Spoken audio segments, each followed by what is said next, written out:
Pancasila. Di mana-mana ada Pancasila. Makanya Indonesia gak pernah menang main bola. Pancasilanya cuma dijadikan di dada.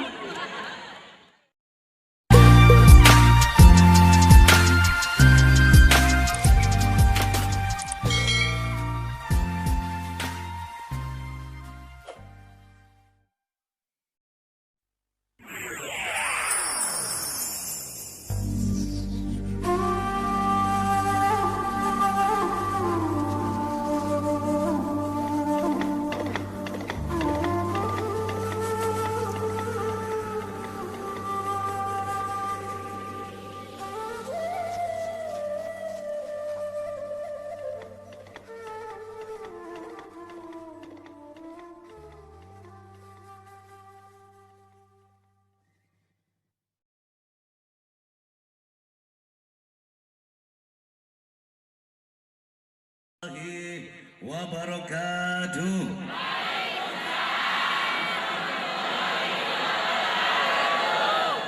Bismillah, alhamdulillah, assalatu wassalamu ala rasulillah, wala hawla wala quwata illa billah, amma ba'du. Faqad qala Allah ta'ala fil Qur'anil Azim, bismillahirrahmanirrahim. Walau anna ahlal qura amanu wattaqau la fatahna alaihim barakatin minas sama'i wal ard. Al-ayah. Yang saya hormati para alim ulama, para kiai, para tokoh masyarakat yang saya cintai, juga aparatur pemerintah baik sipil maupun militer. Tak lupa pula saya mengucapkan terima kasih kepada Bapak Profesor Dr. Yusril Indra Mahendra, yang mana beliau telah memberikan waktunya untuk bermah wajah dengan saya dan sampean semuanya. Semoga kedatangan kita di tempat ini membawa barokah, khususnya barokah bagi kita semua, juga barokah buat bangsa dan negara. Syukur kepada Allah, salawat dan salam tetap kita aturkan kepada junjungan kita baginda Nabi Muhammad sallallahu alaihi wasallam, yang mana beliau adalah sesosok manusia. Laqad kana lakum fi Rasulillahi uswatun hasanah. Rasulullah adalah contoh teladan. Kenapa Rasulullah dijadikan contoh teladan? Karena di dalam diri Rasulullah itu terdapat kepribadian yang lengkap. Kalau umpama kita seorang kepala rumah tangga, Rasul pun adalah punya istri dan anak. Beliau adalah kepala rumah tangga yang bertanggung jawab. Kalau seumpamanya kita seorang pedagang, seorang bisnismen, beliau juga adalah seorang pedagang yang jujur. Kalau kita seorang pemimpin, beliau adalah memimpin umat manusia. Beliau memimpin dengan adil, arif dan bijak. Kalau kita seorang panglima perang, beliau pun adalah seorang pemimpin panglima perang. Maka di dalam kepribadian Rasulullah itu terdapat satu kepribadian yang lengkap. Kita sebagai umatnya wajib untuk mengikuti apa-apa yang telah dilakukan oleh Rasulullah. Sejak kita mengenal iman kepada Rasul, di situ kebenaran sudah ada pada diri kita. Maka hiduplah kamu sesuai dengan kepribadian Rasul. Kalau kamu seorang kepala rumah tangga, tirulah bagaimana Rasulullah memimpin rumah tangganya. Kalau kamu seorang hakim, penegak hukum, tirulah bagaimana Rasulullah itu memberikan keadilan. Jangankan orang lain, anaknya sendiri pun kalau melakukan kesalahan, dia akan hukum sesuai dengan peraturan. Ini Rasulullah. Kalau kita seorang pemimpin negeri ini, tiru Rasulullah. Jangan cuma bicara. Bagaimana jiwa Rasulullah sebagai seorang pemimpin? Al-Quran mengabadikan, laqad ja'akum rasulun min anfusikum hasisun alaihi ma anitum harisun alaikum bil mu'minina raufur rahim. Ini Rasulullah itu sangat cinta kasih sayang hadirin kepada kita sebagai umatnya. Rasulullah itu sangat arif dan bijak. Tiru Rasulullah, negeri ini akan baik. Kebenaran tidak terletak kepada ucapan. Kebenaran tidak bisa dibahas cuma cukup dengan seminar. Apa artinya kita unjuk rasa? Apa artinya kita demo? Tapi hasilnya nonsen, cuma buang-buang waktu. Tapi mari kita sadar, seluruh rakyat Indonesia dari atas sampai bawah harus sadar bahwa kita ini hidup sebagai anak bangsa. Apa yang harus kita perbuat untuk bangsa ini? Rakyat telah banyak memberi kepada pemimpin kita, telah memberikan fasilitas yang bagus dan cukup buat pemimpin negeri ini. Bagaimana gedung DPR dibangun, bagaimana tempat-tempat tinggal beliau dibangun. Tapi sekarang saatnya, kapan pemimpin akan membangun kelayakan hidup buat kita sebagai rakyat? Kita tidak usah ngomong macam-macam. Wahai para pemimpin kami, aku cinta negeri ini. Aku pun cinta kepada beliau-beliau yang memimpin negeri ini. Tolong jangan kami kecewakan, sebab kami sudah banyak memberi untuk negeri ini. Siapa yang membangun gedung DPR? Supir angkot, tukang becak, supir minibus, itu yang membangun. Tukang ojek, bayar pajak tiap tahun, itu yang membangun. Lalu apa yang akan kau berikan untuk kami sebagai rakyat ini? Jangan kita cuma basa-basi dengan kata-kata. Jangan kita cuma mengatakan berbuat atas nama rakyat. Rakyat jangan diatasnamakan, tapi rakyat harus diperbukan sebagaimana kita mendapatkan hidup yang layak sebagai anak bangsa. Oleh karena itu hadirin, tadi saya dengar cerita dari Bapak Abdullah yang mengatakan ada hadis Nabi akan datang suatu zaman di mana nanti pemimpinnya bagaikan harimau, menteri-menterinya bagaikan serigala, hakimnya bagaikan, terus rakyatnya bagaikan kambing. Lalu bertanya, bagaimana nasib kambing sementara dikelilingi oleh harimau serigala? Maka saya bilang, pemimpin tokoh negeri ini harus datang sebagai Tarsan. Tarsanlah yang akan menjinakkan harimau. Tarsanlah yang akan menjinakkan serigala. Tarsan pula lah yang akan menggembalakan yang namanya kambing-kambing itu. Jadi kita butuh pemimpin yang seperti Tarsan. Karena Tarsan tidak punya kelompok dan golongan. Kalau harimau punya kelompok sendiri. Serigala pun demikian. Beda dengan Tarsan. Au.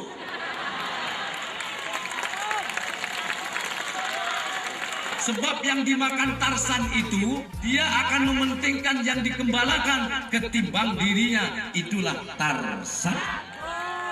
Tarsan itu gak pakai baju loh, cuma pakai cangcut doang. Jadi Tarsan gak pakai baju. Itu yang bisa mengembalakan. Artinya yang bisa menuntun, bisa membimbing yang tak punya baju, yang kepentingannya cuma satu, Indonesia. Adakah negeri ini yang menjadi Tarsan? Ada. Siapapun yang memimpin negeri ini, ayo mulai sekarang jadilah kamu Tarsan yang mengembalakan anak bangsa negeri ini. Maka dari itu kita mohon kepada Allah, semoga negeri ini diturunkan Tarsan-Tarsan. Rasulullah bilang begini, kalau dua golongan baik hubungannya akan dampaknya baik bagi seluruh umat. Kalau jelek juga akan rusak bagi seluruh umat. Siapa dua golongan ini? Ulama dan umaro.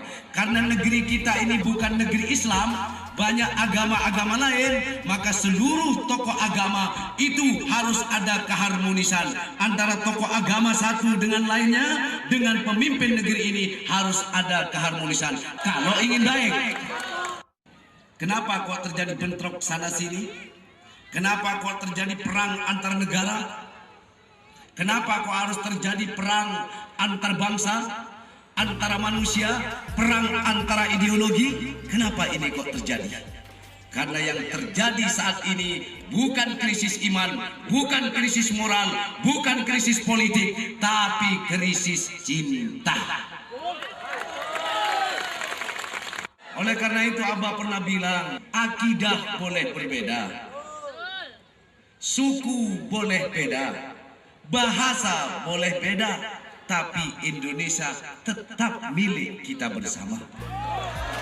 Maka dari itu wahai hadirin, Indonesia juga jangan cuma dibangun dengan undang-undang, jangan cuma dibangun dengan peraturan, tapi undang-undang dan peraturan harus ada ruh dan jiwanya biar sampai kepada masyarakat atas sampai bawah.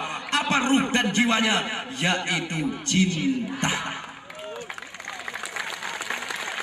Dari Sabang sampai Merauke, ini bukan hanya simbol geografis, tapi ini adalah simbol kebulatan tekad rakyat Indonesia untuk menjadikan NKRI ini subur, makmur, gemah, ripah, loh, jinawi, baldatun, toyibatun, warobun gofur.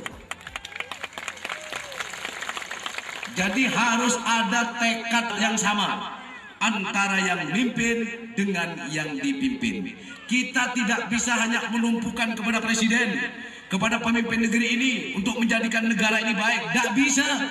Biar pemimpinnya bagus, kalau yang dipimpin gak becus, tetap gak becus. Biar yang dipimpin becus, pemimpinnya gak becus, tetap gak becus. Jadi atas bawah harus sama-sama becus. Maka dalam hal ini tidak usah mencari kesalahan orang lain. Mari kita mulai dari sekarang. Bangun dan bangkitlah dirimu untuk negeri ini. Yang lalu biarkan berlalu, tapi mari kita saling bergandeng tangan, saling berjabat tangan, bersama-sama yang atas dengan yang bawah, memikirkan bagaimana Indonesia ini supaya lebih baik lagi. Maka dari itu yang lalu biarkan berlalu. Mari pemimpin-pemimpin yang lagi memimpin saat ini diberikan jalan oleh Allah, diberikan kemudahan oleh Allah untuk dapat mewujudkan cita-cita Pancasila dan Undang-Undang Dasar 45. Jadi Pancasila itu jangan cuma dijadikan simbol, tapi jadikanlah Pancasila itu sebagai ruh di dalam kita hidup berbangsa dan bernegara. Jadikan Pancasila sebagai jiwa di dalam kita memimpin negeri ini. Baru itulah cita-cita Pancasila, hadirin. Kemana kamu melangkah? Siapa kamu? Aku anak Indonesia. Karena aku sebagai anak Indonesia, maka ruh dan jiwaku adalah Pancasila.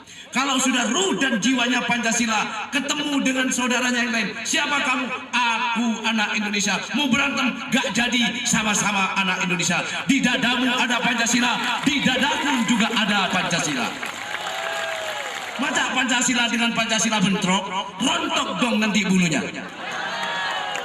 Tapi jadikan Pancasila sebagai ruh dan jiwamu di dalam hidup berbangsa dan bernegara demi terwujudnya NKRI, demi kelangsungan NKRI. Kalau kamu hidup sebagai orang yang berketuhanan, maka jadikanlah Tuhan itu sebagai ruh dan jiwa kamu.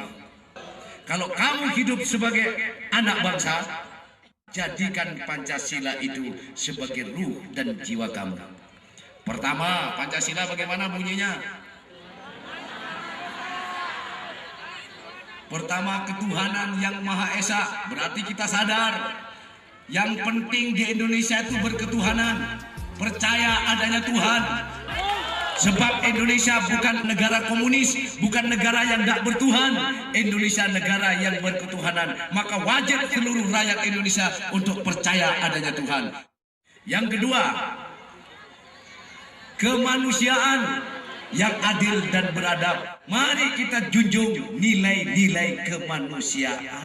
Kalau memang kamu orang yang Pancasilais, ya ayo wujudkan persatuan dan kesatuan. Baru beda pandangan saja sudah gontok-gontokan sampai jatuh korban. Mana Pancasila? Kalau Pancasila diamalkan betul-betul, maka terjadilah keadilan sosial bagi seluruh rakyat Indonesia. Mau belajar hukum apa lagi? Pancasila itu amalkan, ilmu yang kau dapatkan untuk menjalankan nilai-nilai Pancasila. Selesai negeri ini, Baldatun Thayyibatun Warabun Ghafur. Ini susah sesuai dengan Al-Quran. Jadi Pancasila sudah mewakili semua agama yang ada di negeri ini. Juga sudah mewakili cita-cita seluruh rakyat Indonesia itu sudah ada di Pancasila. Betul kata Pak Yusril tadi, tidak usah nunggu Satria Piningit, tidak usah nunggu Ratu Adil.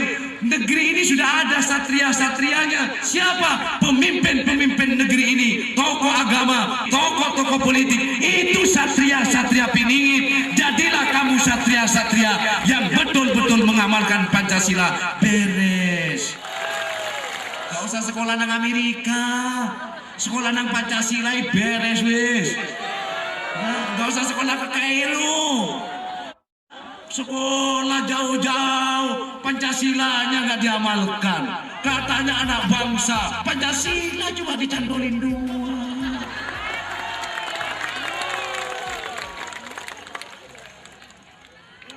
Di kantor-kantor ada gambar Pancasila, di kantor kelurahan ada Pancasila, di kantor KPK ada Pancasila, di kantor pengadilan ada Pancasila, di mana-mana ada Pancasila. Makanya Indonesia gak pernah menang main bola. Pancasilanya cuma dijadikan di dada.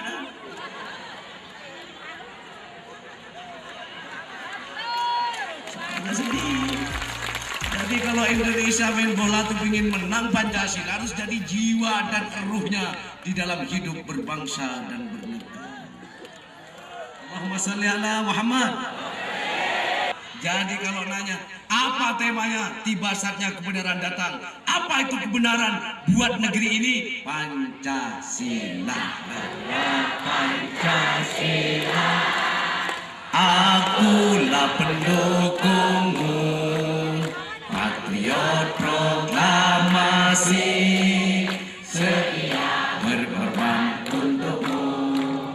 Pancasila dasar negara.